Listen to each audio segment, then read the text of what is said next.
నమస్తే, నేను Mounika. Welcome to Y news. పెళ్లింటి వారందరూ సరదా సంబరంలో ఉంటారు కానీ పెట్టెలు మోసేవారి హడావుడి అంతా ఇంతా కాదయ్యా అన్నట్టుగా ఉంది. యనమల లేఖకు పెడార్థాలు వెతికిన వారి జోస్యాలు భాష్యాలు ఉన్నాయని Sri Lakshmi Balaji hatchery managing partner BC నేత బాలగోవింద్.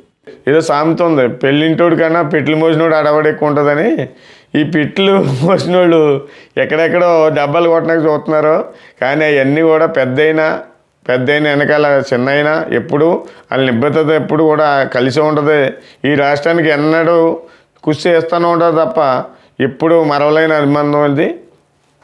యనమల నీడలో రాజకీయ ఓనమాలు దిద్దిన బీసీ కార్డును అడ్డం పెట్టుకుని పదవులకు వెంపర్లాడిన రెడ్డి సుబ్రహ్మణ్యం యనమలపై సంధిపేలా పనులకు దిగడం దెయ్యాలు వేదాలు వల్లించినట్టుగా ఉందని బాలగోవిందు మండిపడ్డారు. యనమల అనేది పార్టీకి ఎన్నట్టు కూడా కట్టుబడి ఉన్న వ్యక్తి, నీతి నిజాయితీగా పనిచేసి నిబంధనగా పదవులు ఎప్పుడు కూడా ఆయన ఎంతో వచ్చాయి. పదవులు వచ్చినా సరే ఏ పదవి కన్నా న్యాయంగా అభివృద్ధి సంక్షేమంలో నడిపించారు తప్ప ఏనాడు కూడా తప్పుడు ప్రచారం కానీ తప్పుడు అడుగులు కానీ వేయలేదు ఆయన.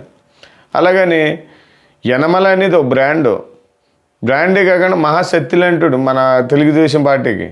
ఎప్పుడు ఎన్నట్టు కూడా ఈడు జోడుగా నడిపించు యనమల నారా చంద్రబాబు నాయుడు గారు తోడుగా నిలబడుతూ ఇద్దరు కూడా తోడుగా పనిచేస్తూ వచ్చారు 44 సెప్టెంబర్ల ద్వారా. అలాగని ఏదో సామెత ఉంది, పెళ్ళోడు కంటే ఏదో పెట్లు మోసినోడే డబ్బాలు కొడతాడని. తీసేయండి ముక్క. యనమల వ్యక్తి కాదు, తెలుగు పార్టీకి మహాశక్తి అని పేర్కొన్న ఆయన పార్టీ సిద్ధాంతకర్తగా తెలుగుదేశం పార్టీకి ఎదురైన సంక్షోభాల నుంచి గట్టెక్కించిన వ్యూహకర్తని బాలగోవిందు పేర్కొన్నారు. యనమల రామకృష్ణ గారు చాలామంది నాయకులు 83 కానీ మంత్రి వస్తుందని, అలాగని ఈయన కుడి భుజం కింద రాష్ట్రంలో ఉంటున్నాడని చాలామంది బాధపడే నాయకులకి ఒకటే విజ్ఞప్తి. ఆ రోజు కూడా ఎన్టీ రామారావు గారు క్యాబినెట్లో మంత్రి ఇచ్చారు. మంత్రి ఇచ్చిన తర్వాత ఈయన మంత్రిగా ఏళ్ళగా కొనసాగాడు. 2019 ఇప్పుడు కూడా ఎమ్మెల్సీలో ఉన్నారు.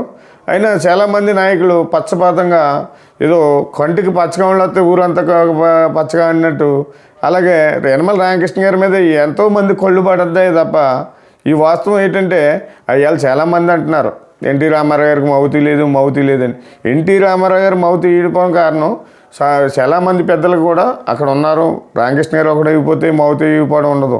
అలాగే ఏంటంటే ఎన్టీ రామారావు గారు చేయి జారిపోతే ఎక్కువ చేతిలోకి కానీ పోద్దామో అని అక్కడ తెలివైన నాయకుడు ఎవరైనా ఉన్నారంటే ఆయన చంద్రబాబు నాయుడు గారు అని అనిపించింది.